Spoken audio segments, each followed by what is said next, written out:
Okay. Okay. Kannappa movie ఎలా ఉంది? జెన్యున్‌గా చెప్పుకుందామా? యావరేజ్‌గా ఉందమ్మా. ఎందుకలా? ఫస్ట్ హాఫ్ నన్ను డిసప్పాయింట్ చేసింది.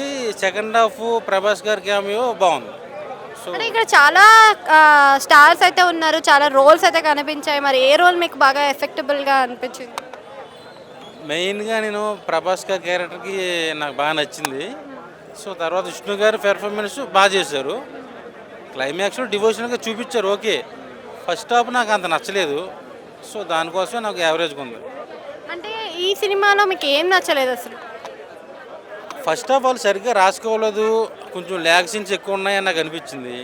సో, దానివల్ల కొంచెం డిసప్పాయింట్ అయ్యాను. ఇది నా ఒపీనియన్. అందరికీ ఇలా ఉంటదని నేను అనట్లేదు. అంటే భక్త కన్నప్ప కనిపించలేదా మరి తిక్కనలో? భక్త కన్నప్ప అనేది ఒక దేవుడి మీద నమ్మకం లేని ఒక ట్రైబల్ మనిషి.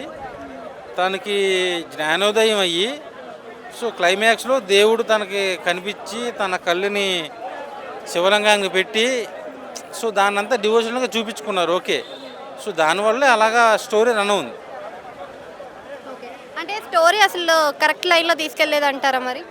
అదే అన్నగా ఆ స్టోరీయే సరిగ్గా ఫస్ట్ హాఫ్‌లో ఎస్టాబ్లిష్ అవ్వలా. సో, అక్కడే కొంచెం డిసప్పాయింట్ అయ్యాను. అంటే మీరు ప్రభాస్ కోసం చూసారా? విష్ణు కోసం చూసారా?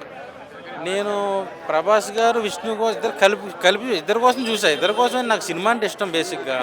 సినిమా సక్సెస్ అవ్వాలి. 100 కోట్లు, 200 కోట్లు, 1000 కోట్లు కొట్టినా సంతోషపడి ఈ భూమి మీద మొదటి వ్యక్తి నేనే.